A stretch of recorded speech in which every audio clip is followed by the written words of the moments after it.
Oke guys, gue mau update beberapa hal terutama mengenai kontes ikan cana maru yang ada di Padang. Nah, pertama-tama itu gue diinformasikan oleh pihak panitia kalau ikan itu udah bisa fish in pada hari Rabu tanggal 23 Desember. Itu dibilang jam 10 pagi sampai jam 9 malam udah bisa fish in di hari pertama. Ya udah, makanya Bang Angga dan kawan-kawan jemput si Mambo pada hari Selasa malam. Bang Angga datang ke sini ambil Mambo dan perjalanan dari Pekanbaru ke Padang itu kurang lebih 8 jam ya kalau jalan santai. Nah, singkat cerita Bang Angga itu udah nyampe di Padang sekitar jam 6, 7, 8 pagi. Jadi dia istirahat sebentar, kemudian dia langsung lanjut ke arena kontes untuk fish in ikan. Nah, akan tetapi itu pas dia datang belum ada tanda-tanda kontes sama sekali. Nah, jadi ditunggu sampai sekitar jam 1 siang itu akuarium untuk kontes aja belum siap. Nah, di sini gue bukan mau menjelek-jelekan panitia, enggak. Kita harus mengapresiasi usaha dan kinerja panitia. Tapi di sini kita sharing-sharing aja ya. Jadi gue nggak menjelekan ya, sekali lagi gue nggak menjelekan karena ngebuat kontes itu nggak gampang. Kalau kalian rasa gampang silahkan buat kontes sendiri dan buktikan kalau itu gampang. Buat kontes itu susah. Jadi gue benar-benar mengapresiasi pihak panitia. Tapi di sini gue akan lebih sharing-sharing pengalaman yang terjadi untuk kontes Cana Maru yang di Padang ini. Semoga bisa jadi ya feedback lah untuk semua panitia atau kawan-kawan yang kedepannya ada rencana membuat kontes. Jadi sekali lagi gua nggak menjelek-jelekan karena panitia kontes ikan Cana Maru di Padang itu luar biasa. Cuma karena ini kontes perdana, jadi dimaklumin aja ada miss sedikit, miskomunikasi. Sekali lagi gua nggak menjelek-jelekan, hanya sharing-sharing supaya bisa menjadi feedback untuk kawan-kawan yang mau membuat kontes ikan apapun itu ke depannya. Jadi kita mulai aja cerita kontes Cana di Padang ini. Oke, jadi setelah jam 1, jam 2-an nggak ada kabar dan kepastian dari panitia, akhirnya ikan yang dibawa dari Pekanbaru itu dievakuasi ke salah satu rumah teman yang ada di Padang, di kota Padang. Jadi Bang Angga kan punya teman juga di sana. Jadi ikan dimasukin dulu ke dalam styrofoam, karena kalau ikan terlalu lama di dalam plastik itu beresiko nanti dia gerasak gerusuk terus siripnya robek atau apa. Dan benar kejadian itu beberapa ekor ikan emang yang kita bawa dari Pekanbaru itu yang ukuran kecil siripnya robek. Tapi alhamdulillah Mambo dan Bang Jago terutama ya untuk ikan gua itu nggak ada kendala sama sekali. Jadi ikan itu ditaruh dalam styrofoam setelah perjalanan sekian jam dan setelah menunggu kepastian dari panitia sekian jam. Dan akhirnya mau nggak mau masukin styrofoam dulu, diamankan, diganti air baru dan semuanya. Nah, ini menurut gua untuk kedepannya sih sebaiknya sih emang persiapan agak lebih ini. Kenapa? Karena kan ikan yang dibawa untuk kontes itu bukan ikan murah, dalam arti kata gini, jangan salah paham dulu ya.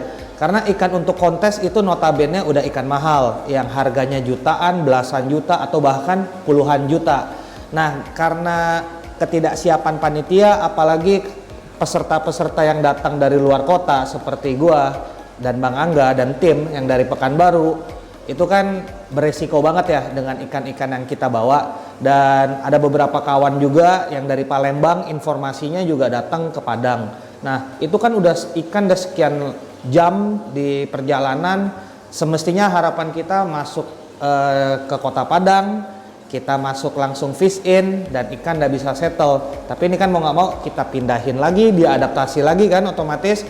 Abis itu akhirnya jam 7 kalau kami ya, sekitar jam 8-an baru bisa fish in. Setelah mendapat informasi beberapa orang udah mulai fish in dan ya seperti itu. Jadi itu delaynya cukup lama, 12 jam, dan ikan kami pun yang kami bawa inilah ya, luntang-lantung lah bahasanya. Nah, ini sebenarnya miss di awal doang dengan para panitia, tapi setelah itu alhamdulillah semua berjalan lancar. Jadi gue dengar-dengar juga pas kontes ikan cana di Jogja yang Piala Prabu Kusumo ya kalau nggak salah, seperti itu juga kejadiannya. Ikan udah pada datang, anggota udah pada datang, tapi tank belum siap. Jadi emang biasanya sih kalau kontes perdana ini kan benar-benar masih banyak perlu tanda kutip ya, belajar lah ya. Jadi di sini gue sekali lagi ya, gue bukan menggurui, gue takut dikira video ini menjelek-jelekan atau menggurui, tapi enggak sama sekali.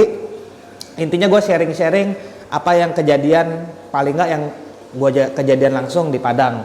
Jadi ini kan bisa untuk bahan referensi. Nah, kemudian jam 8, jam 9 ikan udah bisa fish in, Mambo dan Bang Jago udah fish in. Alhamdulillah sih nggak ada masalah. Untuk ikan-ikan lain, pas malam itu baru cuma 6 ekor ikan yang ukuran big ya. Kan karena Bang Jago dan Mambo itu ikut di kelas big. Jadi big itu ukuran 40 sampai 60 cm, itu baru 6 ekor ikan yang fish in. Jadi emang kebijakan panitia semestinya tanggal 23 itu batas fish in, jadi diperpanjang menjadi sampai tanggal 24, which is hari Kamis, masih bisa fish in. Nah, sejauh ini sih semua oke, aman, dan nggak ada yang seperti apa. Ikan-ikan yang dikontes pun informasi dari kawan-kawan yang di Padang dan juga Bang Angga, Bang Codi, dan Bang Andi itu aman-aman semua. Ikan peserta lain pun aman, nggak ada masalah. Jadi sebenarnya yang bisa gua share ini adalah ya persiapan awal ini krusial. Jadi benar-benar harus diperhatikan dan harus mempertimbangkan kontestan yang datang dari luar kota. Nah, seperti itu.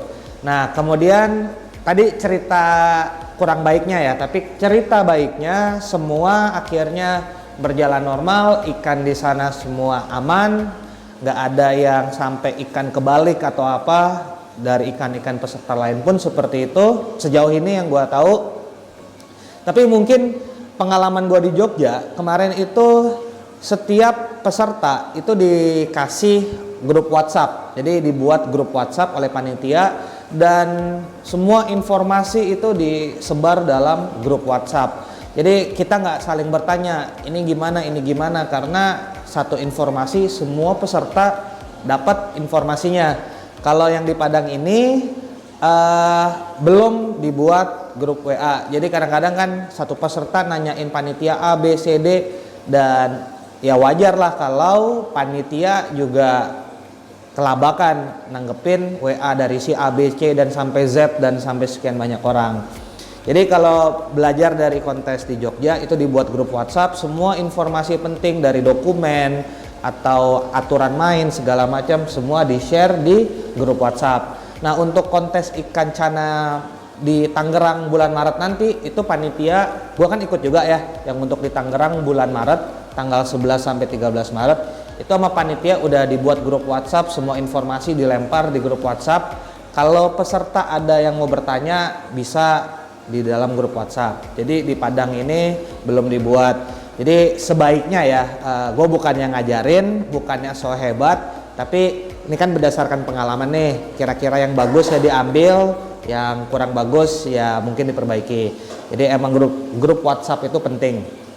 Nah, kita cerita curhatnya udah selesai. Nah, sekarang kondisi Mambo alhamdulillah sehat, bagus, perform dia. Dia begitu Mambo masuk fish in jam 8 jam 9 malam itu sama Bang Angga, nggak lama dia langsung settle. Jadi untuk kelas big itu total per hari ini hari Jumat itu ada 12 kontestan, di mana slot keseluruhan itu adalah 20 slot. Jadi ada 8 slot tidak terisi.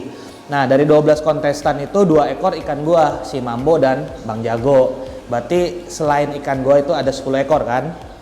Nah, ini insya Allah sih doain aja Mambo tetap perform dan ya bisa bawa oleh-oleh lagi dari Padang kembali ke Pekanbaru. Kalau Bang Jago emang untuk partai penghibur aja, jadi nggak bisa gua harapin banyak-banyak karena dia stabil banget, gosongnya stabil. Jadi netizen juga yang di Instagram gua bilang Bang Jago mantap kalau ikut kontes Black Maru. Tapi apapun itu gue kan kirim Bang Jago emang pengen tahu seberapa greget sih dia. Tapi kalau emang seperti itu ya mau gimana lagi ya kan. Tapi alhamdulillah untuk Mambo dia bisa perform sejauh ini.